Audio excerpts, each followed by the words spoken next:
Vous voulez un texte? Non, non, c'est rapide. Pas très calé dans la. Ok, alors on y va. Donc on commence la troisième Mishnah du quatrième chapitre en haut de Aïn Amoudbet. Voilà. Alors ce quatrième chapitre, il est vraiment très spécifique, très très spécifique.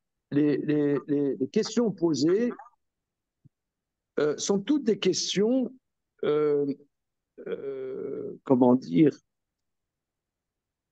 c'est presque la quintessence du Talmud, quoi. C'est les questions des limites. BMA, c'est bon. BMA, Shemet Ubara Betor Mea, Veoshit Aroe Etiado Venaga Bo. Ben Bebema Temea, Ben Bebema Teora Taor. Alors, BMA, c'est-à-dire un animal domestique, dont le fœtus est mort dans les entrailles de l'animal. Alors, euh, regardez, il y a des lois dans la Torah, des lois de pureté et d'impureté. Ces lois de pureté et d'impureté, de nos jours, en 2024, les incidences sont limitées. Il y a la pureté familiale, femme qui a ses règles, d'accord? Ça, c'est un sujet qui existe de nos jours. Deuxième sujet qui existe de nos jours, un Cohen n'a pas le droit de toucher un cadavre ou d'aller dans la pièce ou une maison où il y a un cadavre. Voilà. Ça, c'est des incidences. Troisième incidence aussi, c'est que on ne peut pas aller sur l'esplanade du temple parce qu'on est impur. Ah, maintenant, vous allez me dire comment ça se fait que Itamar Ben Gvir passe l'esplanade du temple. Vous lui posez la question, mais pas à moi. Je ne sais pas pourquoi il fait ça.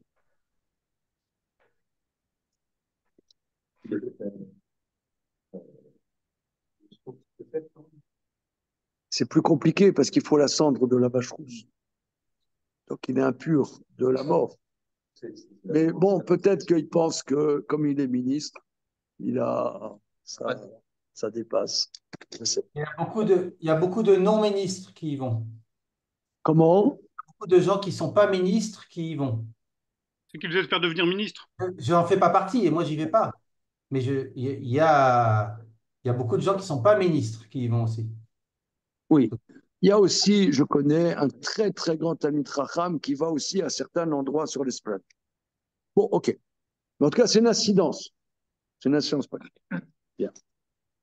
Maintenant, à l'époque où il y a la cendre de la vache rousse, qu'on a la possibilité de se rendre pur véritablement, les lois de pureté et d'impureté sont très, très vastes.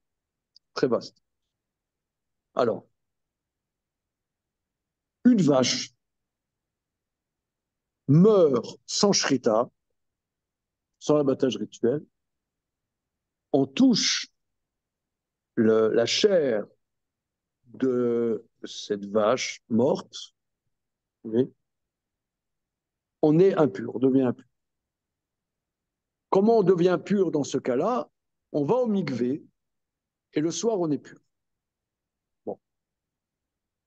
Maintenant, une vache à laquelle on a fait la shrita, elle est morte. Sa chair est pure. Maintenant, il y a des animaux qui, leur cadavre rend impur. Il y a certains animaux dont les cadavres rendent impurs. Dont les cadavres rendent impurs.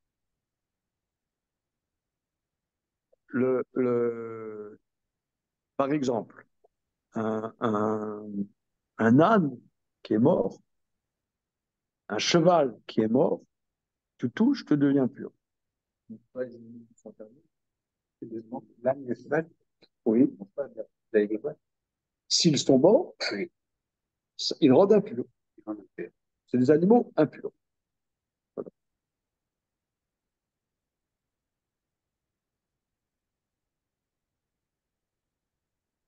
Maintenant, on avait discuté de ça, hein. Euh,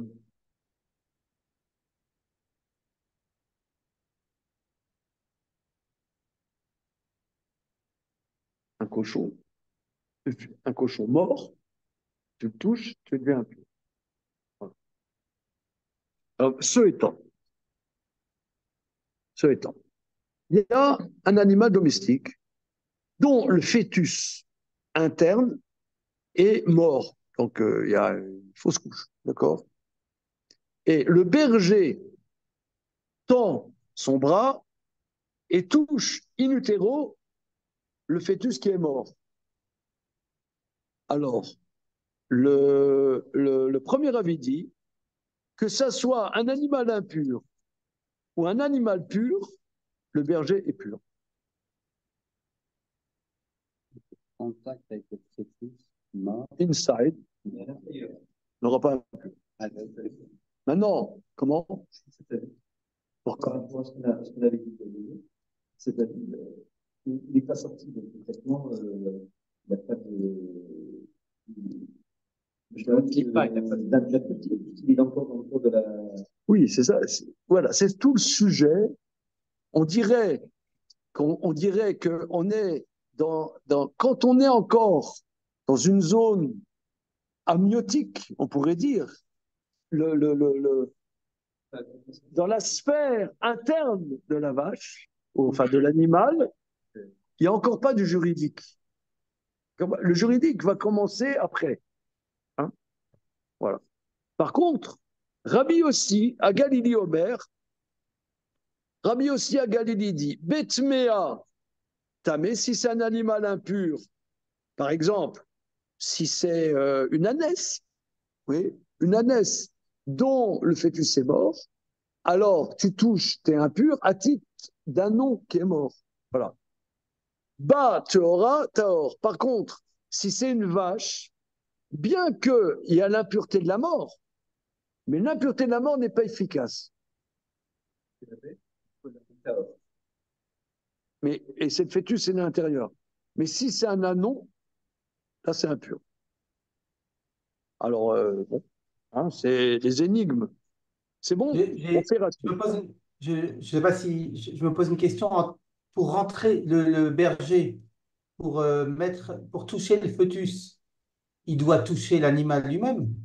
Oui, l'animal est vivant. Ah, très bien. Très important. Grand principe de la cybernétique.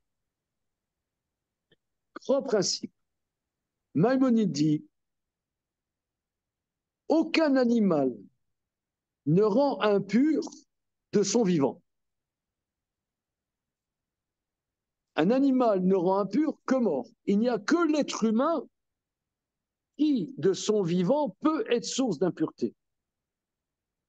Et encore, il n'y a que le juif ou la juive qui ne rend impur de son vivant. D'après la Torah, une goya a ses règles, elle n'est pas impure. Une juive a ses règles, elle est impure. Alors, vous voyez, très, très important. C'est, une fois j'étais avec mon épouse, c'est un gynéco juif, un gynéco extraordinaire. Je ne sais pas si vous connaissez le docteur François, le docteur Citruc, dans le 19e, un gynécologue. Euh, c'est un grand gynéco. J'étais avec mon épouse là-bas. Bon, il n'est pas pieux, mais dans le 19e, il a que comment dire, des patientes religieuses. Elle m'a dit, voilà, monsieur le rabbin, mais dites-moi, comment ça se fait que le sang des règles, ça rend impur? C'est naturel. Alors je lui dis, vous avez tout à fait raison, c'est naturel. La preuve, c'est qu'une non-juive n'est pas impure quand elle a ses règles, c'est qu'une juive. Donc on voit bien que ce n'est pas un problème C'est pas le problème du sang, c'est un autre problème. À définir, à réfléchir. Mais la Torah, c'est pas du biologique par rapport à votre question. Il y a autre chose que du biologique. Il y a du biologique. Hein, mais il n'y a pas que ça. Il faut comprendre. OK? Alors, Rachidi, Oshitaroe Etiado, le berger a tendu son bras, l'étor Maya à l'intérieur de la matrice, à l'intérieur des entrailles. Taor, c'est impur. Tamad et Tavayum Befresh Bagba. La raison va être expliquée dans l'Agba. Alors, donc on reprend. Le premier avis dit que le fœtus est mort, que ça soit un animal pur ou un animal impur, dont le cadavre rend impur, eh bien, néanmoins, si il a touché in utero, ça rend pur. Maïtama de Tanakamabus. Les animaux impurs, le cadavre des animaux impurs. Alors, j'aimerais, on a déjà abordé cette question, on reprend, on va regarder les versets. OK?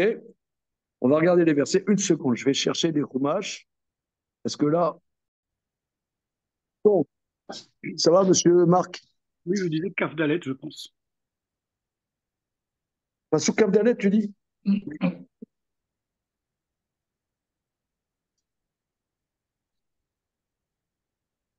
Alors, vous allez voir. Verset, chapitre Yudalef, Pasuk Aleph. Donc, c'est les sujets des animaux cachers, des animaux pas cachers. Hein. Chapitre 11, verset 1. Vaïdaber Hachem el Moshe vel Aaron est mort. Allez.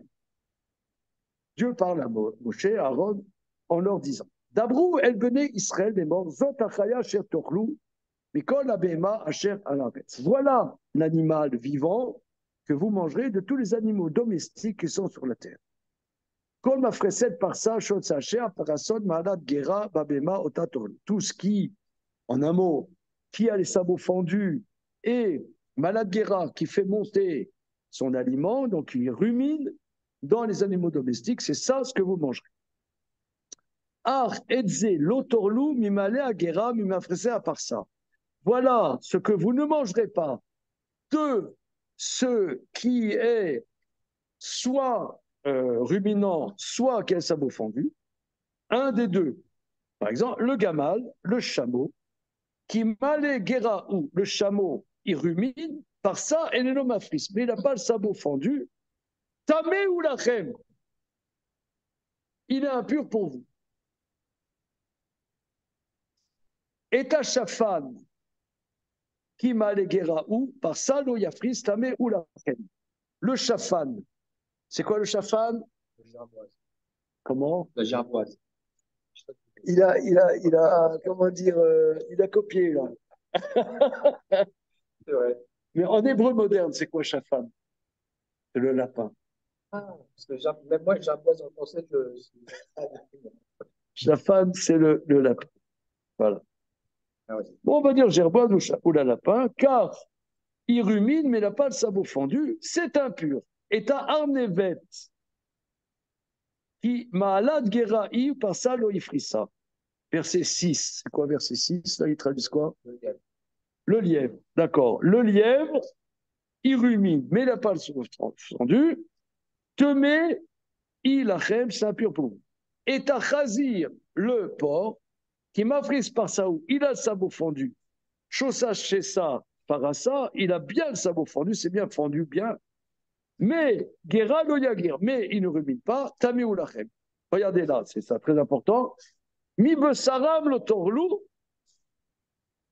de leur chair vous ne mangerez pas, ou benivlatam lotigaou temei même lachem. Leur cadavre vous ne toucherez pas, car c'est impur pour vous. Voilà. Donc là, on voit que ces animaux, cette série, voilà. Maintenant, il y a des animaux qui ne sont pas dans cette série. Par exemple les félins. Donc un félin, là. Le félin, ni il rumine, ni les sabots fendus. Il n'est pas dans la liste. Est-ce qu'un cadavre, alors on dit dans le cadavre, alors ces animaux-là, vivants, ils ne rendent pas impurs. C'est-à-dire, le Kohen Gadol, avant d'aller faire le service à Yom Kippour, il peut avoir un petit cochon dans les bras.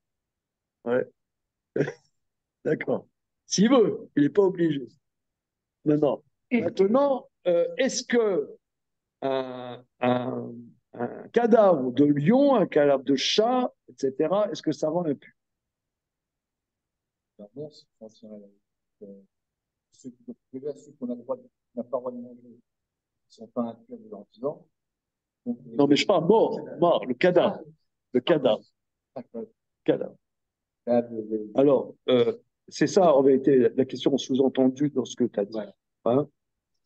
Alors, ces animaux-là qui sont répertoriés, leurs cadavres vont impurs. Rend impur par contact, mais pas bémassa. Ouais. Oui. Alors maintenant, alors, dans ce cas-là, moi, qu'est-ce que je fais? Je vais regarder Maïmonide.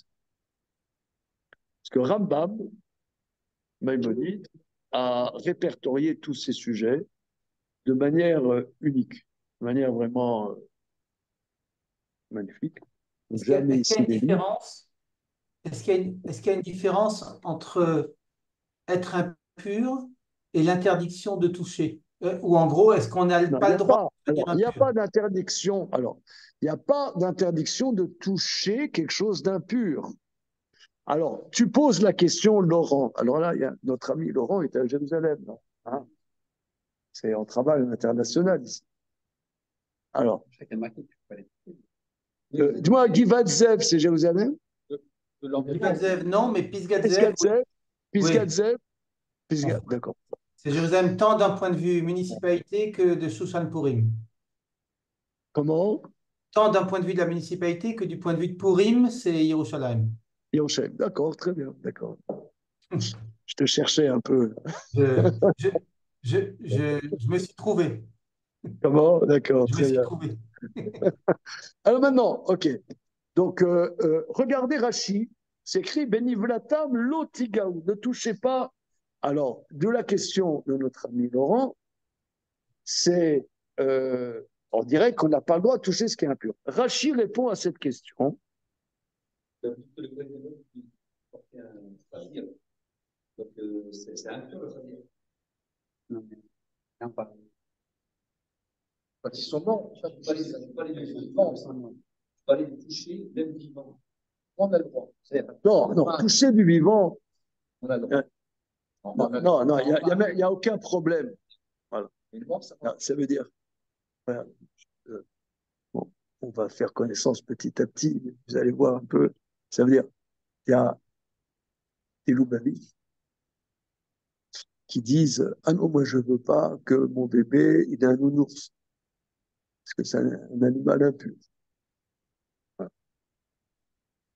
Alors, t'as déjà entendu ça? Ouais. Alors, j'enlève les pattes. alors, ok. Maintenant, le nounours vivant n'est pas source d'impureté. Pas source d'impureté. S'il est mort, mais une vache qui est morte sans shrita, elle est aussi source d'impureté. Donc, je ne sais pas où. Non, c'est intéressant. Je fais une petite parenthèse un peu polémique, mais gentille. Hein. Je ne sais pas. Mais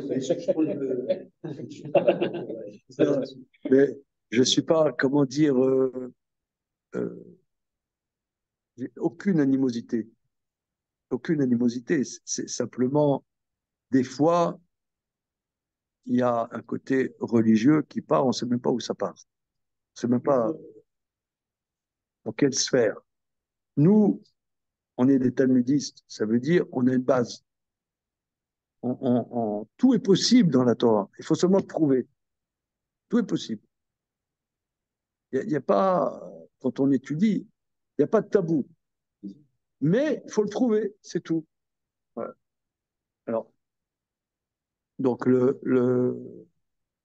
pas exactement. où juridiquement ça touche.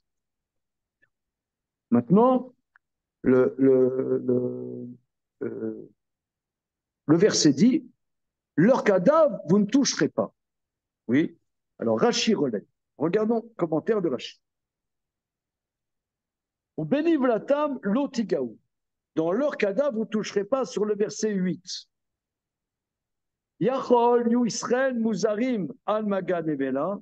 Est-ce que Israël est interdit de toucher le cadavre d'un animal?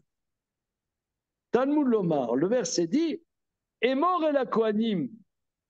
Dis aux Kohanim que les Kohanim ne doivent pas toucher un cadavre humain. Dis aux Kohanim. Kohanim, Muzarim, Israël, Muzarim. Les Kohanim n'ont pas le droit de toucher un cadavre, mais Israël n'a pas d'interdit de toucher un cadavre. Kalva Chomer Meata. Donc je fais le raisonnement a fortiori. Uma Tumat Met Ramoura, c'est déjà l'impureté de la mort qui est gravissime. Lo Izir et la Kohanim, ça ne sont que les Kohanim. Tuman Nevela Kala, l'impureté du cadavre d'un animal qui est beaucoup plus juridiquement léger. Lokol Sheken. Pourquoi le verset ne touchez pas ces cadavres de chameaux, d'ânes et de machin? Baregel, on parle pendant la fête, c'est-à-dire quand il y a les fêtes Pessah, Shavuot, Sukkot, tout Israël doit se purifier pour aller au temple, là il n'a pas le droit de toucher. Donc c'est seulement un cas pointu où un Israël n'a pas le droit. Et là, ça devient un interdit. S'il est impur, il ne pourra pas aller au Beth Amikdash. Donc là, il n'a pas le droit. Voilà. Oui, il n'y a pas de problème. Alors, demain, il n'y a pas. Hein? Shabbat Shalom. Shabbat Shalom. Salut. Sans indiscrétion, vous habitez dans quel quartier? Où? À Saint-Maurice, d'accord. Très bien. Ça grandit la communauté juive là-bas. Non, vous avez les Bercache là. C'est une blague que ça s'accroche. Je vous dirai comment je sais. Au revoir. Shabbat Shalom. Alors, on y va. OK. Maintenant, on a notre question que nous allons essayer de creuser. C'est est-ce que les animaux qui ne sont pas de cette liste, est-ce qu'ils sont impurs? Une petite seconde. D'abord, où est-ce que... Ça veut dire qu'il n'a pas les critères de cette liste. Voilà. Le cheval, il n'est pas dans la liste, mais il a les critères. Je ne sais pas. Oui? Je ne sais pas. Alors, peu de secondes.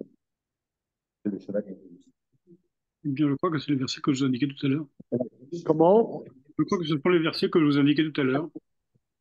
il ne pas le cheval. Il n'est pas dans la liste. Il n'a pas les critères. Alors, une seconde. Obzaïn, tout ça. Il n'y a que ces quatre-là qui ont un des deux. Ah d'accord, il n'y en a pas d'autres.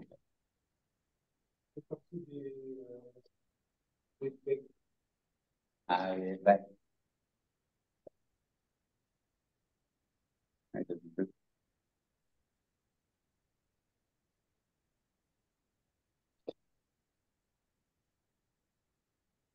Voilà.